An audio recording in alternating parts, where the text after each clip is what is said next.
Om Swastiastu. Perkenalkan, nama saya Liputi Septiadi Dharma Putri, absen 30, NIM 2311031156 dari kelas A3 Denpasar, jurusan Pendidikan Guru Sekolah Dasar, semester 4. Dan di sebelah saya adalah siswa yang saya gunakan sebagai tugas UTS, tugas video UTS yang saya buat. Baik, untuk rekan siswa silahkan memperkenalkan diri. Perkenalkan, nama saya Kade Ayu Trisna Danayanti, bisa dipanggil Kade Ayu, kelas 5 dari SDN 1 Tanja. Baik, ini merupakan video tugas ujian tengah semester yang saya buat, mata kuliah IPS.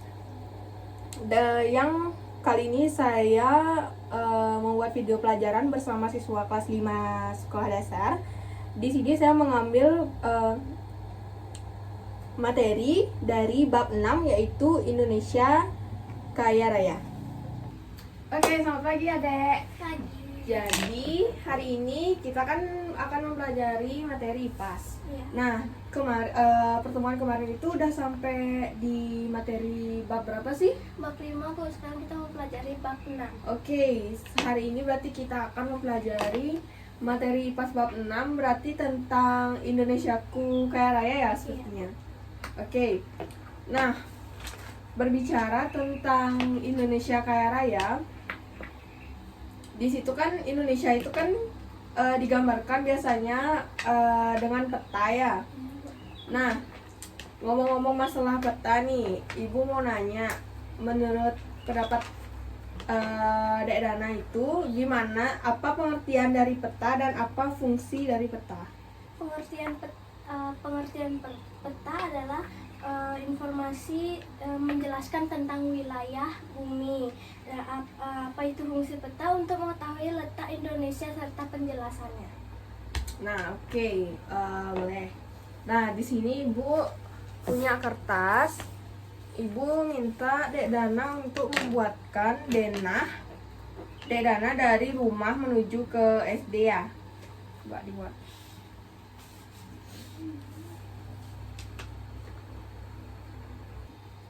Bu Guru, saya sudah selesai menggambar petanya. Oke.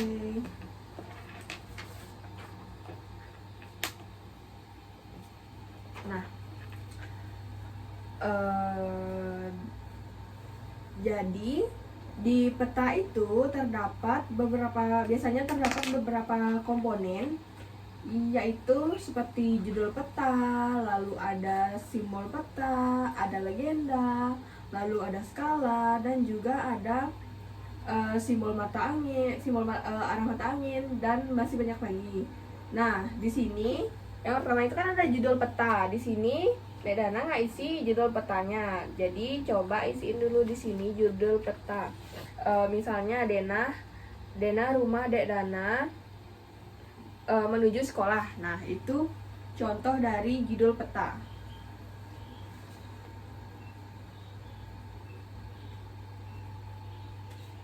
Sudah, Bu. Oke, yang selanjutnya yaitu ada simbol. Nah, ini Dek Dana udah bener ngisiin tulisan untuk simbol SD-nya dan juga rumahnya. Nah, simbol ini adalah komponen pada peta yang fungsinya itu untuk menggambarkan objek geografis pada permukaan bumi. Contohnya itu seperti misalnya tulisan SD atau jembatan, dan masih banyak lagi. Lalu selanjutnya ada arah mata angin. Nah, di sini di petanya Dek, apakah udah ada arah mata angin atau belum? Belum. Oke, jadi bisa ditambahin arah mata anginnya sebelah sini.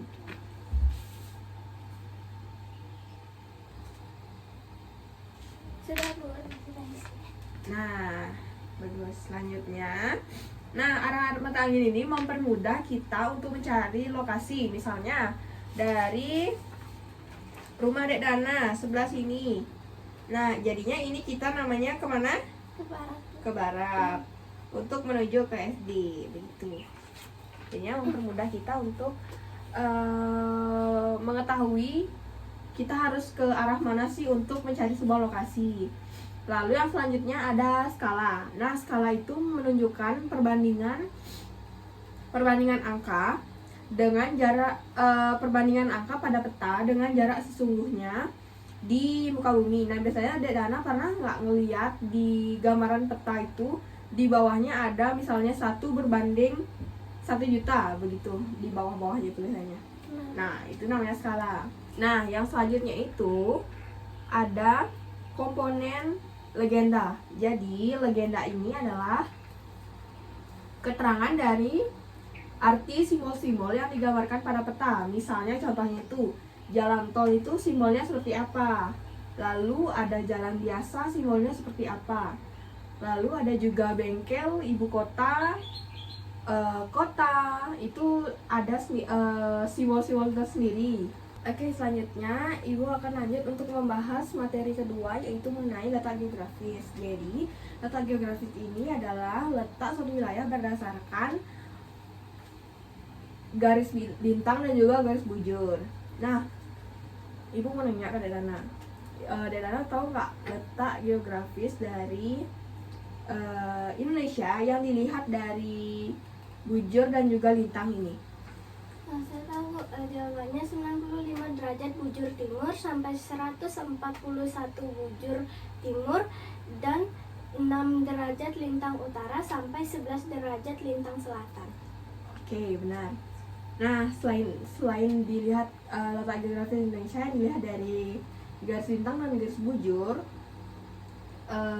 berdasarkan letak geografis Indonesia juga diapit oleh dua samudra, yaitu Samudra Pasifik dan juga Samudra Hindia.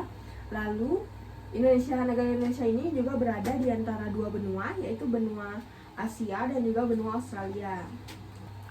Nah, selain itu, berdasarkan letak geografis juga Indonesia berbatasan dengan beberapa negara-negara lainnya. Misalnya itu sebelah utara, Indonesia itu berbatasan dengan negara Filipina, Brunei Darussalam, lalu ada Malaysia juga. Nah, lalu di sebelah timur itu negara Indonesia juga berbatasan dengan Papua Nugini dan juga ada Samudra Pasifik. Di sebelah selatan itu Indonesia ada berbatasan dengan Samudra Hindia dan juga Australia.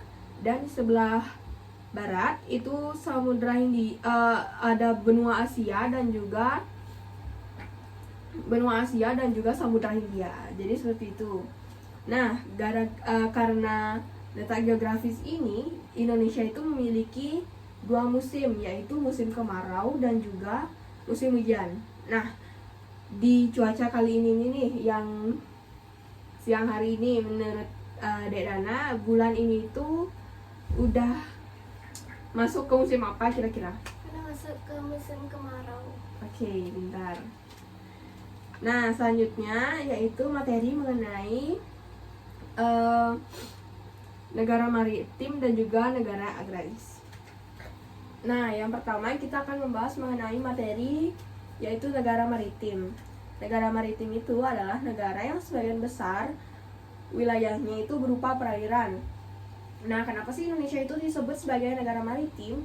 Karena wilayah perairan yang ada di Indonesia ini lebih luas dibandingkan wilayah daratan yang ada di Indonesia. Jadi Indonesia biasanya dijuluki sebagai negara maritim.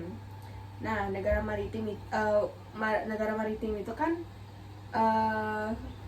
berkaitan dengan perairan. Nah, Ibu Bruno nanya ke Dek Dana, apa sih pekerjaan yang biasanya berkaitan dengan perairan? Ada nelayan, petani garam, sama petani rumput laut. Oke. Nah, benar. Lalu yang kedua yaitu negara agraris, yang dimana negara agraris ini memiliki sebagian besar penduduknya itu atau masyarakatnya itu yang bekerja sebagai petani atau yang memiliki berkebun ataupun bertani. Nah, yang dimana hasil dari mereka berkebun atau bertani ini bisa mereka manfaatkan nantinya untuk mereka bisa memenuhi kebutuhan sehari-harinya. Mungkin misalnya contohnya petani, nanti mereka bisa menjual hasil dari pertanian mereka, dijual ke pasar. Jadi itu bisa menambah pemasukan mereka untuk memenuhi kebutuhan mereka setiap harinya, seperti itu. Nah, Ibu mau nanya ke Nana, contoh dari hasil perkebunan yang paling banyak biasanya kita temui di Indonesia itu apa sih? Ada daun teh, padi menjadi beras, sama kopi. Oke, bentar. Nah, jadi itu tadi kan sudah mempelajari topik yang A. Sekarang kita akan masuk ke topik yang B, yaitu mengenai Indonesia kaya hayatinya. Nah, yang pertama di sini itu ada materi, yaitu mengenai keanekaragaman hayati. Nah, dari topiknya aja Indonesiaku kaya hayatinya. Jadi subbab dari topik B ini pasti nggak jauh-jauh dari judulnya. Yang pertama itu kan ada keanekaragaman hayati, yang dimana keanekaragaman hayati ini adalah keragaman makhluk hidup di bumi, mulai dari tingkat spesies, lalu ada tingkat gen, lalu ada juga dari ekosistem. Nah, untuk selanjutnya itu kita membahas mengenai keanekaragaman flora dan fauna yang ada di Indonesia. Nah, keanekaragaman flora dan fauna ini tersebar di setiap pulau, itu pasti dia ada flora dan faunanya masing-masing. Nah, flora itu adalah tumbuh-tumbuhan yang ada di suatu daerah. Lalu fauna itu adalah hewan yang ada di suatu daerah. Nah, di sini kan ada beberapa fauna yang terdapat di beberapa pulau yang ada di Indonesia. Coba Ibu akan bertanya, kalau di Kalimantan itu fauna apa yang terkenal? Orangutan. Oke. Kalau di daerah Jawa? Harimau Jawa. Oke.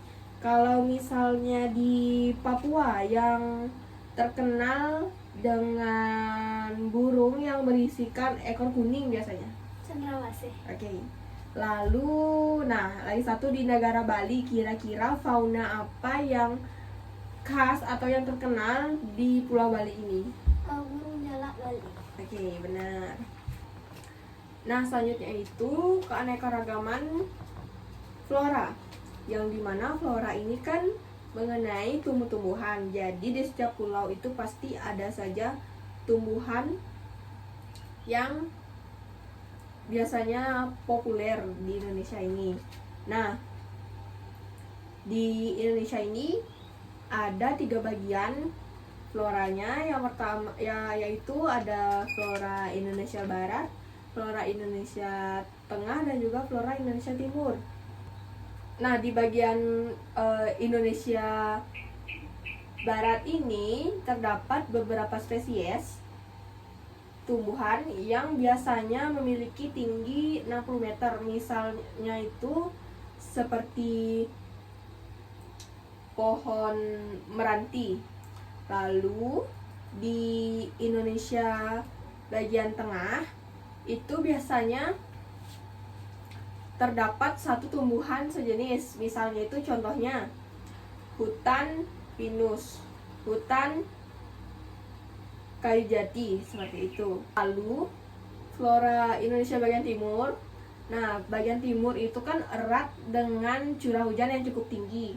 Nah, itu tuh di sana banyak ditumbuhi dengan tumbuhan sagu, tumbuhan matoa, dan tumbuhan kayu putih. Nah, selanjutnya yaitu kita akan membahas mengenai pemanfaatan dari sumber daya alam. Nah, yang pertama dari cara pemanfaatan sumber daya alam itu ada sebagai sumber bahan pangan. Nah, misalnya kita berkebun padi, itu bisa kita manfaatkan menjadi sebuah beras yang nantinya bisa kita masak menjadi nasi. Lalu ada juga misalnya kita berkebun cengkeh ataupun kunyit ataupun lengkuas. Nah, itu nah itu bisa kita olah menjadi suatu bumbu yang nantinya bisa kita gunakan sebagai bahan pelengkap pada saat kita memasak masakan Nusantara misalnya. Lalu pemanfaatan yang kedua yaitu sebagai obat-obatan, yang dimana biasanya banyak masyarakat menggunakan tumbuh-tumbuhan ataupun hewan itu untuk dijadikan sebagai obat-obatan. Nah, misalnya saja hewan cacing biasanya digunakan sebagai obat untuk tifus. Lalu ada juga tumbuhan kayu putih, itu biasanya digunakan sebagai bahan dasar untuk membuat minyak kayu putih atau biasanya kita kenal sebagai minyak telon. Nah, selanjutnya yaitu ada kumis kucing yang biasanya digunakan untuk mengobati penyakit infeksi saluran kencing. Nah, selanjutnya pemanfaatan sumber daya alam yang selanjutnya yaitu ada sebagai bahan kosmetik, yang dimana biasanya banyak masyarakat yang menggunakan tumbuhan sebagai bahan kosmetik. Contohnya itu pada tumbuhan lidah buaya, biasanya banyak masyarakat menggunakan lidah buaya pada rambutnya, yaitu yang manfaatnya untuk menyuburkan rambut. Lalu Bu Guru juga memakai ada kemiri yang yang diproses menjadi minyak. Nah, itu menjadi minyak kemiri. Nah, itu tuh manfaatnya untuk menyuburkan rambut. Lalu yang keempat yaitu untuk memenuhi kebutuhan sehari-hari. Nah, contohnya itu misalkan ini nih, meja ini itu kan bahan dasarnya dari apa? Kayu. Dari kayu. Nah, jadi tumbuhan kayu itu diproses dan dibentuk menjadi meja, yang meja ini berfungsi untuk kita gunakan belajar. Jadi itu termasuk dari memenuhi kebutuhan sehari-hari. Seperti itu. Nah, selanjutnya kita akan masuk ke topik yang C, yaitu Indonesiaku kaya alamnya. Nah, di topik C kali ini kita akan membahas mengenai sumber daya alam. Lalu ada dampak pengambilan sumber daya alam beserta upayanya. Nah, yang pertama yaitu sumber daya alam. Sumber daya alam itu dibagi menjadi dua, yaitu sumber daya alam yang dapat diperbarui dan sumber daya alam yang tidak dapat diperbarui. Nah, yang pertama sumber daya alam yang dapat diperbarui. Ini dibagi menjadi dua lagi, yaitu sumber daya alam hayati dan non hayati. Yang pertama yaitu sumber daya alam hayati adalah sumber daya alam yang berasal dari makhluk hidup. Sumber daya alam hayati ini juga sering dikatakan sebagai sumber daya alam biotik. Nah, apa saja sih contoh dari sumber daya alam hayati ini, Dek? Tumbuhan dan hewan. Oke. Nah, itu termasuk juga makhluk hidup. Nah, lalu yang kedua yaitu ada sumber daya alam non hayati atau biasa disebut dengan abiotik, yang dimana sumber daya alam ini bukan berasal dari makhluk hidup. Nah, Dek, tahu nggak kira-kira apa saja contoh dari sumber daya alam sumber daya alam non hayati ini atau abiotik ini? Udara dan matahari. Nah, yang kedua yaitu ada sumber daya alam yang tidak dapat diperbarui, yang dimana sumber daya alam yang tidak dapat diperbarui ini adalah sumber daya alam yang jumlahnya itu sangat terbatas dan suatu saat itu jumlah sumber daya alam ini bisa saja habis sewaktu-waktu jika kita menggunakannya dengan boros. Nah, masyarakat biasanya jadi masyarakat harus menggunakan sumber daya alam ini dengan sebaik mungkin dan tidak berlebihan, agar nantinya bisa juga dimanfaatkan di generasi selanjutnya atau digunakan di generasi selanjutnya. Nah, contoh dari sumber daya alam yang tidak dapat diperbarui itu misalnya minyak bumi, emas, perak, besi, lalu ada tembaga, logam, dan juga ada gas bumi. Nah, seperti itu contohnya. Nah, selanjutnya yaitu materi mengenai dampak dari penggunaan atau pengambilan sumber daya alam yang berlebihan dan juga upaya pelestariannya. Yang dimana yang pertama yaitu banyaknya hutan gundul. Nah, hutan gundul ini biasanya dimanfaatkan warga, misalnya ada suatu hutan. Nah, itu tuh pohonnya ditebang. Biasanya mereka gunakan lahan hutan itu, jika misalnya hutannya sudah gundul, itu biasanya digunakan sebagai misalnya perumahan atau perkantoran, atau mereka membuat pabrik. Nah, itu penebangan banyaknya hutan gundul itu bisa menyebabkan beberapa bencana alam. Contohnya itu misalnya seperti banjir, tanah longsor, ataupun kekeringan. Nah, banjir ini jika semisal pada saat musim hujan, air hujan itu tidak bisa tumbuhan yang ada di hutan itu tidak bisa menyerap air karena telah terjadi pengundulan hutan itu. Jadi air hujannya itu tidak bisa menyerap maksimal ke dalam tanah. Nah, karena air hujan tidak bisa menyerap secara maksimal ke dalam tanah, jadi di daratan itu terjadilah banjir. Lalu tanah longsor. Nah, tanah longsor ini bisa saja terjadi karena aktivitas dari manusia, yang dimana mungkin terlalu berlebihan pada saat mengeruk tanah. Jadi tanahnya itu tidak seimbang. Nah, terjadilah tanah longsor. Kadang juga di hutan-hutan gundul itu air hujan itu langsung jatuh ke atas tanah tanpa terhalang pepohonan terlebih dahulu. Nah, sehingga menyebabkan tanah itu yang terkena hujan terus-menerus bisa rusak dan terjadilah tanah longsor. Lalu ada juga kekeringan. Nah, biasanya air yang diresap sedikit itu menyebabkan air tanah itu menjadi sedikit. Jadi kondisi itu biasanya akan menimbulkan kekeringan.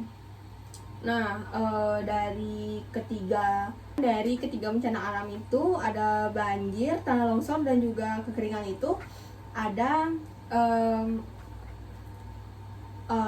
dengan cara reboisasi. Nah, kira-kira Dek tahu nggak apa itu reboisasi? Penanaman hutan kembali. Ya, jadi reboisasi itu adalah penanaman kembali hutan yang gundul, yang dimana lahan hutan yang sebelumnya digundulkan itu bisa kita tanami kembali dengan pepohonan yang rindang, dan kita bisa meningkatkan pengawasan, seperti misalnya adakan polisi hutan, dan juga penegakan hukum secara tegas bagi pelanggar undang-undang kehutanan, seperti itu untuk cara upaya pelestarian dari banyaknya hutan yang gundul. Nah, yang kedua yaitu ada biasanya rusaknya hutan bakau. Nah, hutan bakau ini kadang juga biasanya dijadikan sebagai kadang juga dia ditebang sama seperti hutan itu dan dijadikan sebagai lahan pembangunan. Nah, jika ini dilakukan terus-menerus, akan terjadi pengikisan pantai yang bisa menyebabkan longsor, erosi pantai, lalu ada juga banjir biasanya ya.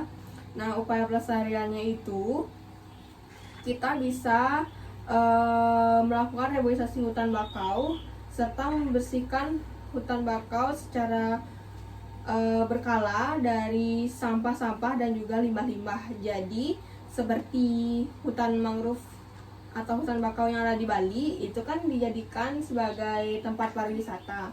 Nah, itu di sana kita bisa memberikan pengamanan yang lebih, atau kita juga bisa memberikan edukasi kepada masyarakat agar nantinya masyarakat tidak membuang sampah pada saat mereka sedang berwisata ke area hutan bakau, seperti itu.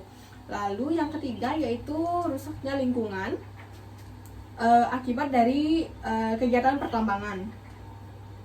Nah, yang dimana kegiatan pertambangan ini biasanya berdampak pada kerusakan hutan di daerah pertambangan, lalu ada pencemaran udara akibat dari debu dan asap pertambangan.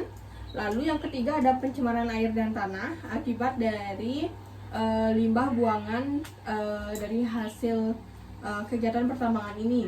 Nah, upaya yang dapat kita lakukan yaitu pengolahan limbah tambang ini kita harus gunakan dengan baik dan memperbaiki lingkungan setelah kegiatan pertambangan itu selesai. Jadi misalnya kegiatan pertambangan ini sudah selesai, jika misal ada sampah pertambangan itu kita tidak boleh membuang sampahnya sembarangan, harus kita buang ke tempat yang memang sudah disediakan khusus sampah pertambangan agar nantinya lingkungan itu tidak akan tercemar seperti itu. Nah, selanjutnya itu ada dampak dari penggunaan sumber daya alam yang berlebihan, yaitu ada terancamnya populasi hewan dan juga tumbuhan. Nah, hewan dan tumbuhan ini juga banyak biasanya diburu oleh masyarakat atau seorang biasanya untuk kepentingan mereka sendiri.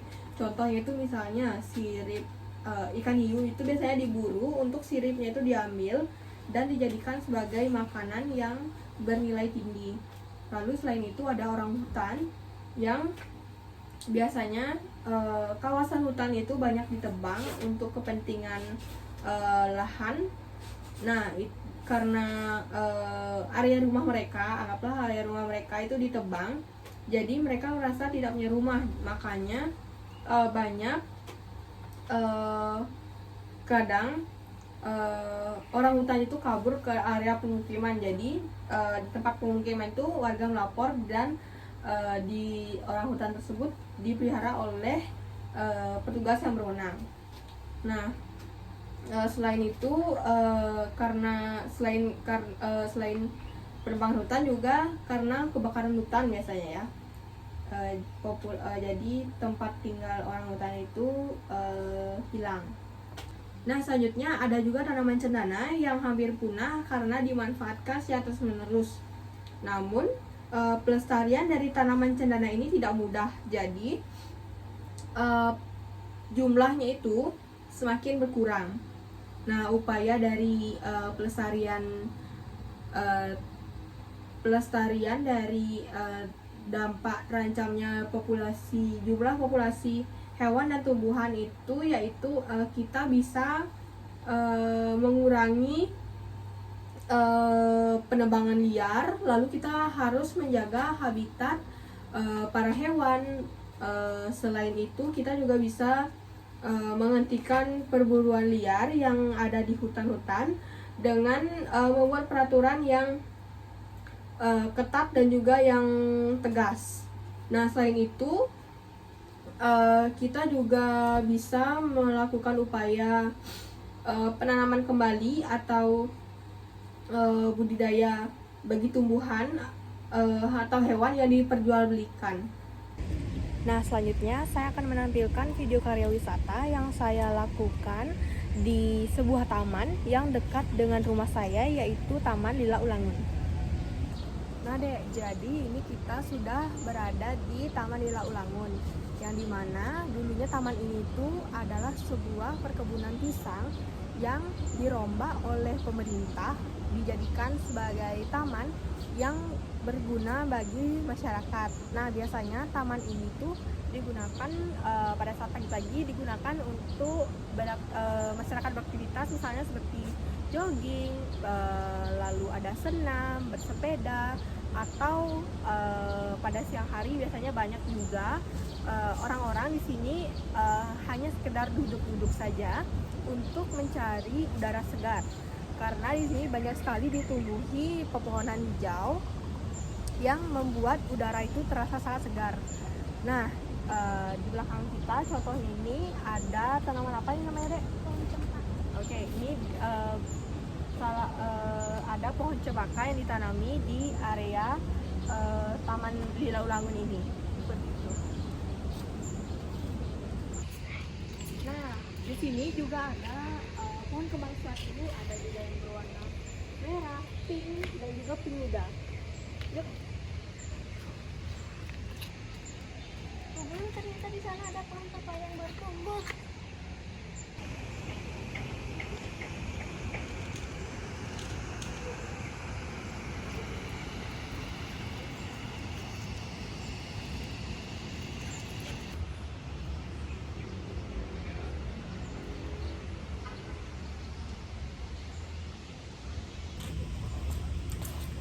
Nah, di sini juga terdapat tempat sampah yang difungsikan agar masyarakat yang berkunjung di sini itu bisa membuang sampah pada tempatnya.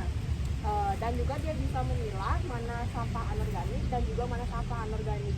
Seperti yang kita tahu, sampah, apalagi sampah plastik ya, sampah plastik itu sangat susah sekali untuk kita urai. Jadi nantinya kita pisahkan sampah plastik agar nantinya bisa dimanfaatkan atau didaur ulang kembali sebagai barang-barang yang berguna. Jadi taman ini tidak tercemar oleh sampah plastik, dan kita juga bisa menjaga keaslian dari taman ini, seperti itu.